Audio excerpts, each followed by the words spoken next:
Chapter 76, The Gods, How and Why They Overlap. Garasara. Do what thou wilt shall be the whole of the law. I am glad, it shows you have been putting in some genuine original work. Result.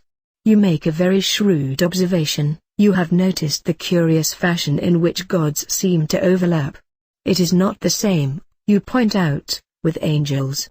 In no other system do we find a parallel for the living creatures, wheels, wings, fiery serpents, one with such quasi-human cohorts as the Bani Elohim who beget the children on women, two to whom the Kabbalah has introduced us. The Bani Elohim is actually an exception. There is the incubus and some of the fairy folk, as well as certain gods and demigods, who act thus paternally. But you are right in the main. The Arabs, for example, have 7 heavens and 7 orders of angels, also jinn, but the classes are by no means identical. This, even though certain archangels, notably Gabriel, appear in both systems. But then Gabriel is a definite individual, a person, and this fact is the key to your puzzle. For, as I have explained in a previous letter, gods are people, macrocosms, not mere collocations of the elements, planets and signs as are most of the angels, intelligences and spirits. It is interesting to note that Gabriel in particular seems to be more than one of these. He enjoys the divine privilege of being himself. Between you and me and the pylon, I suspect that Gabriel who gave the Quran to Muhammad was in reality a master or messenger of some such person, more or less as Awis describes himself as ... the minister of Hor or Parat. Ally, 7. His name implies some such function, for GBR is Mercury between the 2 greater lights, Sol and Luna. This seems to mean that he is something more than a lunar or terrestrial archangel, as he would appear to be from 777. There now. That was my private fiend again, the demon of digression. Back to our gods, 777 itself, to say nothing of the Golden Bough and the good Lord knows how many other similar monuments of lexicography, for really they are little more, is our textbook. We are bound to note at once that the gods sympathize, run into one another, coalesce much more closely than any other of the orders of being.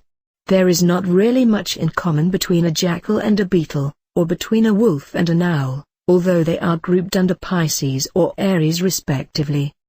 But Adonis, Attis, Osiris, Melkarth, Mithras, Marsyas, a whole string of them comes tripping off the tongue.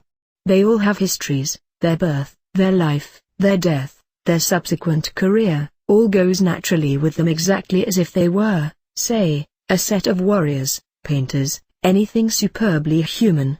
We feel instinctively that we know them, or at least know of them in the same sense that we know of our fellow men and women, and that is a sense which never so much as occurs to us when we discuss archangels. The great exception is the holy guardian angel, and this, as I have shown in another letter, is for exactly the same reason. He is a person, a macrocosmic individual. We do not know about his birth and so on, but that is because he is, so to speak, a private god. He only appears to the world at all through some reference to him by his client, for instance, the genius or Orgaides of Socrates. Let us see how this works in practice. Consider Zeus, Jupiter, Amun-Ra, Indra, etc. We can think of them as the same identical people known and described by Greeks, Romans, Egyptians and Hindus. They differ as Montana Servin differs from Monte Silvio and the Matterhorn.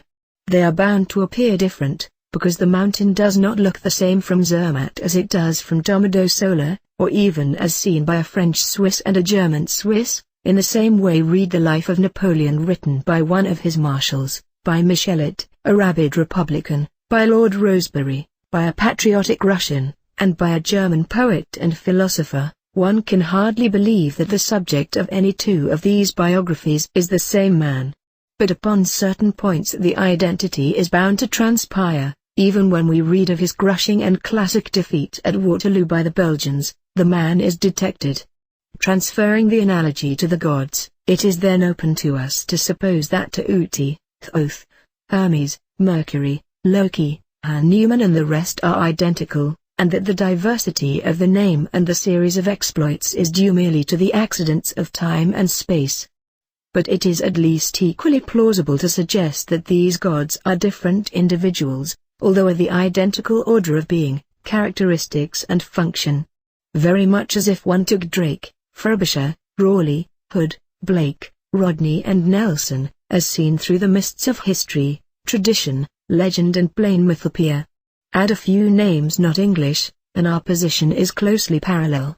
Personally, I incline to the latter hypothesis, but it would be hard to say why, unless that it is because I feel that to identify them completely would be to reduce their stature to that of personifications of various cosmic energies. History lends its weight to my view.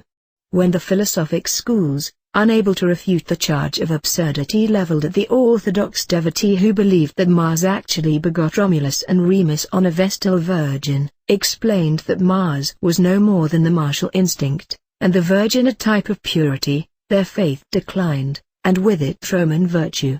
Educate Colonel Blimp's children and we have the intelligentsia of Bloomsbury. I am very sorry about all this, but life must always be brutal and stupid so long as it depends upon animals and vegetables for nourishment. How restore faith in the gods? There is only one way: we must get to know them personally. And that, of course, is one of the principal tasks of the magician.